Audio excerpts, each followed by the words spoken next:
मैंने कहा अब वो आता क्यों नहीं? जान जी ये उससे पूछो क्यों नहीं आता। मेरा ख्याल है वो जिद में आया हुआ है, सोचता है कि इसी वक्त गाँव जाएगा जब जेब में 4 पैसे होंगे। बदरुका की बात कुछ दिल को लगती थी। मैंने मुस्कुराकर कहा, और सरदार जी ये जुड़वा बच्चे किसके हैं? वो संजीदगी से बोला, बच्चों के बाप के हैं और किसके हैं? फिर कहका लगा कर कहने लगा, मेरा ख्याल है थानेदार। अभी तेरी तसल्ली नहीं हुई है, ठहर जा, मैं बुलाता हूँ उसको। मेरे रोकने से पहले ही वो अंदर उठकर चला गया। करीबन 5 मिनट बाद एक औरत उसके साथ अंदर दाखिल हुई। उसने टासे की बड़ी सी चादर में मुंह सर लपेट रखा था। गोद में 2-3 माह का बच्चा री री कर रहा था। वो अंदर आकर मूढ़े पर बैठ गई। बदरुका सिंह बेतकल्लुफ़ी से बोला, ले पूछ ले से जो पूछना है, और खुद बाहर चला गया। मैं चंद लम्हे खामोशी से बैठा रहा। फिर औरत से पूछा, तुम्हारा नाम? गुलाबा। उसने झुककर कहा, तुम्हारे पति का नाम गुरु सिंह है? चंद लम्हे बाद उसने इकरार में सर हिला दिया। मैंने पूछा, अब गुरु सिंह कहाँ है? वो बोली, मालूम नहीं, शहर काम करने गए हुए हैं। उसने खुद तुम्हें यहाँ छोड़ा था? जी हाँ। तुम अपनी मर्जी से यहाँ रह रही हो? जी हाँ। कोई तकलीफ तो नहीं है? जी नहीं।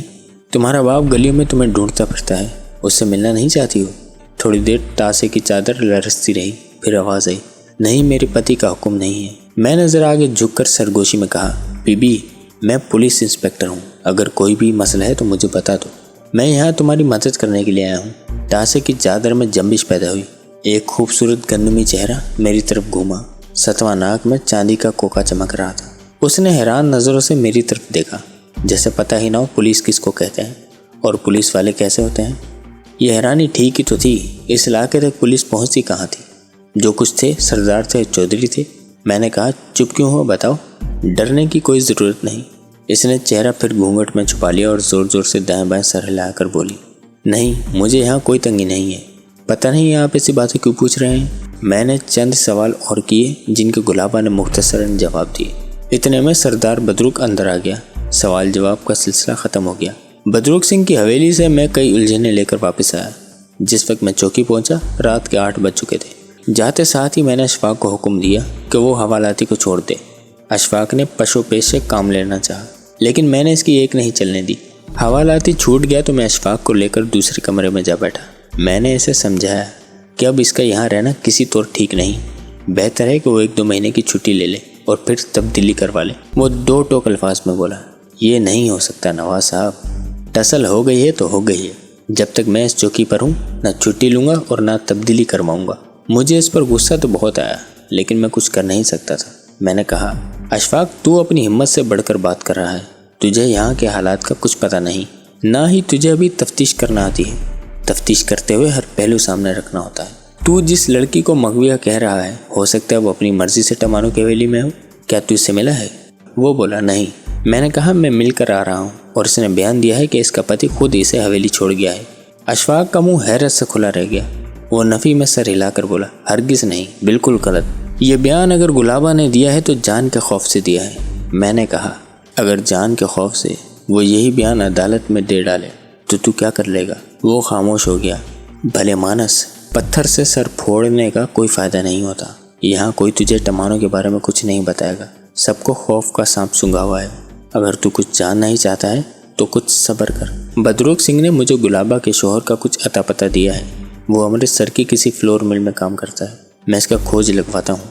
वही बदरुक सिंह के बयान की तस्दीक कर सकता है। अभी हमारी गुफ्तगू जारी थी कि बरामदे में लाठी की ठक ठक की सुनाई दी। कोई ज़ईफ़ शख्स खांसता और लाठी टेकता आ रहा था। अशफाक ने कहा, यह बाबा मीदा आ रहा है, वो अक्सर घूमता हुआ यहाँ आ जाता है। चंद लम्हे बाद एक बूढ़ा सिख बगैर इजाज़त लिए अंदर दाखिल हुआ। इसका लिबास मैला कुचैला था, लेकिन वो देखने में बिल्कुल होशमंद नजर आता था। शायद पागलपन का दौरा इस पर कभी कभार ही पड़ता था। वो सलाम कर इत्मीनान से मेरे पास आके बैठ गया।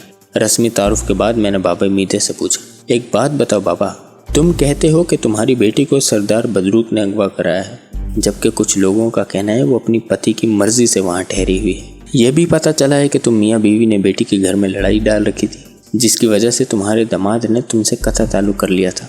इसलिए शहर जाते जाते वो बीवी को टमानो की हवेली में ठहरा गया। बाबा अजीब से अंदाज में हंसने लगा, और इस घड़ी मुझे महसूस हुआ कि बाबे का दिमाग वाकई कुछ हिला हुआ है।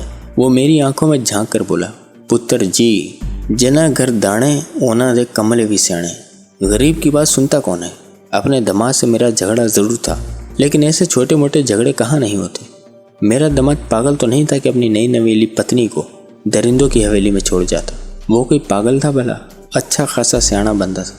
अब पागल हो गया तो पता नहीं, रब जाने मुंह छुपाकर कहाँ चला गया है। कभी शक्ल भी दिखाएगा कि नहीं। बूढ़ा एकदम आबदीदा हो गया, फिर उठकर दरवाजे से बाहर निकल गया। मैंने चौकी के बरामदे में उसकी सुस्कियाँ सुनी। वो एक हेड कांस्टेबल से कुछ पूछ रहा था। तुम सरदार बदरुक सिंह की हवेली में गए थे? मेरी गुलाबा कैसी है?